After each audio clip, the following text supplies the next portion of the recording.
আসসালামু আলাইকুম viewers, technical Rafiq চ্যানেলের নতুন ভিডিওতে আপনাকে জানাই স্বাগতম। ফ্রেন্ডস, আজকের ভিডিওতে আমি আপনাদেরকে দেখিয়ে দিব কিভাবে আপনি আপনার ভিডিওর ভিউ বাড়িয়ে নেবেন। অর্থাৎ আপনার যখন কোনো একটা ভিডিও প্লে করে দেখবে কোনো এক সদস্য বা কোনো এক ফ্রেন্ডস আপনার ভিডিও যখন প্লে করে দেখবে ইউটিউবে গিয়ে, তখন অটোমেটিকলি ওই ভিডিওর নিচে আপনার ভিডিও সাজেস্টেড বা রিকমেন্ডেড হিসেবে ব্যবহার হবে। এতে করে আপনার ভিডিওর ভিউ আরও বাড়িয়ে নিতে পারেন। যেমন ধরুন, আমরা যখন ইউটিউবে গিয়ে কারো কোনো একটা ভিডিও দেখি, তখন সাজেস্টেড ভিডিও হিসেবে নিচের দিক দিয়ে আরও অনেক ভিডিও আসে, প্লে হয় রিকমেন্ডেড ভিডিও, যেগুলো আমরা সাজেস্টেড ভিডিও বলে থাকি। সেই কাজটি কীভাবে করবেন আজকে আমি আপনাদেরকে এই ভিডিও দেখিয়ে দিব, যে কীভাবে আপনিও আপনার ভিডিও সাজেস্টেড ভিডিও বা রিকমেন্ডেড ভিডিও ব্যবহার করতে পারেন। যেমন ধরুন, আমি একটা ভিডিও দেখতেছি,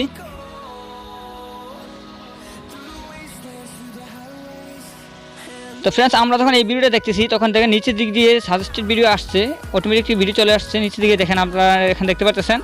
তো এরকম ভিডিও কীভাবে আপনি আপনার ইউটিউব চ্যানেল ভিডিওতে আনতে পারেন সেই কাজটি এই ভিডিওতে আমি দেখিয়ে দিব। এগুলো হচ্ছে রিকমেন্ডেড ভিডিও। যেমন আমি একটা ভিডিও প্লে করে দেখতেছি, এখানে আমার একটা ভিডিও দেখতেছি, তার নিচে এখানে অটোমেটিকলি আরেকটা ভিডিও চলে আসছে।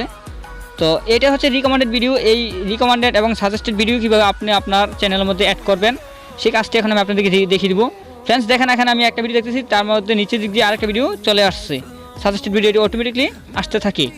তো এরকম অটোমেটিক কীভাবে আপনার ভিডিও চলে আসবে নিচের দিক দিয়ে রিকমেন্ডেড হিসেবে বা সাজেস্টেড হিসেবে সেই কাজটি এখন আপনাদেরকে দেখিয়ে দিব। ধৈর্য সহকারে সম্পূর্ণ ভিডিওটি দেখবেন। আর পুরো ভিডিও দেখানোর জন্য আমি রয়েছি আপনাদের সাথে রফিক, এবং আপনারা দেখছেন টেকনিক্যাল রফিক চ্যানেল।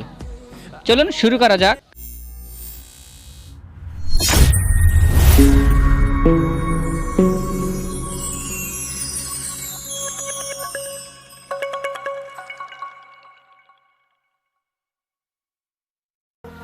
ফ্রেন্ডস, সেই পুরনো কথাটি এখন আপনাদের সামনে বলতে হয়। আপনি যদি আমার চ্যানেলের নতুন সদস্য হয়ে থাকেন, তাহলে এখনই আমার চ্যানেলটি সাবস্ক্রাইব করে নিন এবং পাশের বেল আইকন ঘন্টা বাজিয়ে দিন পরবর্তী ভিডিও নতুন নোটিফিকেশন পাওয়ার জন্য। ফ্রেন্ডস, এখন সরাসরি আমরা চলে যাবো আমাদের ইউটিউবে। এখানে আপনারা আমার ইউটিউবটি দেখতে পাচ্ছেন। তো আমি ইউটিউবে গিয়ে আপনাদেরকে দেখিয়ে দিচ্ছি যে সাজেস্টেড ভিডিও এবং কি রিকমেন্ডেড ভিডিও এগুলো কী। তো আপনাকে এটা বোঝার জন্য ইউটিউবে প্রবেশ করতে হবে। ইউটিউবে গেলাম, ইউটিউবে যাওয়ার পর এখানে একটা ভিডিও দেখতে পাচ্ছেন, আমার এখানে এই যে একটা ভিডিও দেখতে পাচ্ছেন। তো আমি যদি এই ভিডিওটা এখন প্লে করে দেখি, তাহলে অটোমেটিকলি এই ভিডিও নিচের দিক দিয়া রিকমেন্ডেড হিসেবে অন্য ভিডিওগুলো শো করবে। যেমন আমি এখানে ক্লিক করলাম, দেখেন ক্লিক করার পর নিচের দিকে এখানে অটোমেটিকলি ভিডিও চলে আসছে। এখানে কোনো ক্লিক করতে হয় নাই বা কোনো চ্যানেলে প্রবেশ করতে হয় নাই, অটোমেটিকলি চলে আসছে। আমরা যখন নিচের দিকে যাবো, এখানে আরও ভিডিও দেখতে পারবো। এটা হচ্ছে রিকমেন্ডেড বা সাজেস্টেড ভিডিও। আমরা মূলত এগুলোকে সাজেস্টেড ভিডিও বলে চিনি। তো এই কাজটি কীভাবে আপনি করবেন সেই বিষয়টা এখন আমি আপনাকে দেখিয়ে দিচ্ছি। চ্যানেলের ভিডিও যখন আপনি আপলোড করেন, তখন আপনার চ্যানেলের নাম একটা ট্যাগ হিসেবে ব্যবহার করবেন।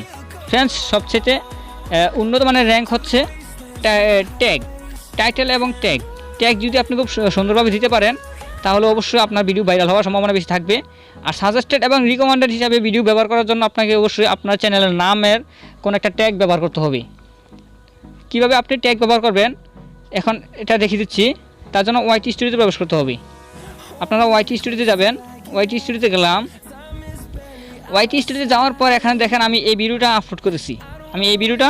আপলোড করেছি। তো ফ্রেন্ডস, আপনারা খুব ক্লিয়ারভাবে বোঝার চেষ্টা করবেন যে আপনি যেই ভিডিওটা আপলোড দেন না কেন, ওই ভিডিওটার মধ্যে আপনার চ্যানেলের নাম অবশ্যই ট্যাগ হিসাবে ব্যবহার করবেন। আপনার যেই চ্যানেল, ওই চ্যানেলের নামটা ট্যাগ হিসাবে আপনি খুব সহজে ব্যবহার করবেন। তাহলে আপনার সাজেস্টেড এবং রিকমেন্ডেড হিসেবে ভিডিও অটোমেটিকলি নিচের দিক দিয়ে আসতেই থাকবে। যেমন আমি এই ভিডিওটা আপলোড করেছি, তো আমি এটা এডিট করে আপনাদেরকে দেখিয়ে দিচ্ছি কীভাবে আপনি ট্যাগটা ব্যবহার করবেন। তো ক্লিক করলাম। ক্লিক করার পর এখানে একটা কলাম আইকন আছে, আমরা দেখতে পাচ্ছি এই কলাম আইকনে ক্লিক করলাম। কলাম আইকনে ক্লিক করার পর নিচে দিকে গেলে আমরা এখানে ট্যাগ দেখতে পাচ্ছি। এগুলো হচ্ছে ট্যাগ। এখানে ফ্রেন্ডস ট্যাগ দেখেন, এখানে আমার চ্যানেলের নাম আমি এখানে ট্যাগ হিসেবে ব্যবহার করছি। এই যে আপনারা দেখতে পাচ্ছেন, এটা হচ্ছে আমার চ্যানেলের নাম। তাহলে অবশ্যই আপনি চেষ্টা করবেন সবসময় আপনার ভিডিও ট্যাগের মধ্যে আপনার চ্যানেলের নামটা দেওয়ার জন্য। কেননা আপনার চ্যানেলের নাম যদি ট্যাগের মধ্যে থাকে, তাহলে অবশ্যই যখন কেউ আপনার ভিডিওটা প্লে করবে, তাহলে অটোমেটিকলি সে তার নিচের দিকে রিকমেন্ডেড এবং সাজেস্টেড হিসেবে আপনার ভিডিওই দেখতে পারবে। তাহলে পরবর্তীতে সে ক্লিক করে আপনার ভিডিওই দেখবে। কারণ শুধু আপনার ভিডিও নিচের দিক দিয়ে আসতে থাকবে, অন্যরা ভিডিও আসবে একদম শেষের দিক দিয়ে। তো আপনার ভিডিওগুলো সিরিয়ালে রাখার জন্য বা সাজেস্টেড রিকমেন্ডেড হিসাবে রাখার জন্য অবশ্যই আপনার চ্যানেলের নামটা ট্যাগ হিসাবে ব্যবহার করবেন আপনার প্রত্যেকটা ভিডিওতে। তাহলে আপনার ভিডিও ভাইরাল হওয়ার সম্ভাবনা বেশি থাকবে। তো ফ্রেন্ডস, এই হচ্ছে আমার কাজের শেষ, কীভাবে আপনি আপনার সাজেস্টেড হিসেবে ভিডিও ব্যবহার করতে পারেন। তো আমি ঠিক যেভাবে আপনাদেরকে দেখিয়েছি বা যেভাবে বলেছি, আপনি যদি সেভাবে কাজ করেন তাহলে অবশ্যই আপনিও পারবেন আপনার রিকমেন্ডেড হিসেবে বা সাজেস্টেড হিসেবে ভিডিও ব্যবহার করতে। ফ্রেন্ডস, ভিডিওটি ভালো লাগলে অবশ্যই একটি লাইক করবেন এবং কমেন্টস করে আপনার মতামত জানিয়ে দিবেন পরবর্তীতে আপনি কী ধরনের ভিডিও চান।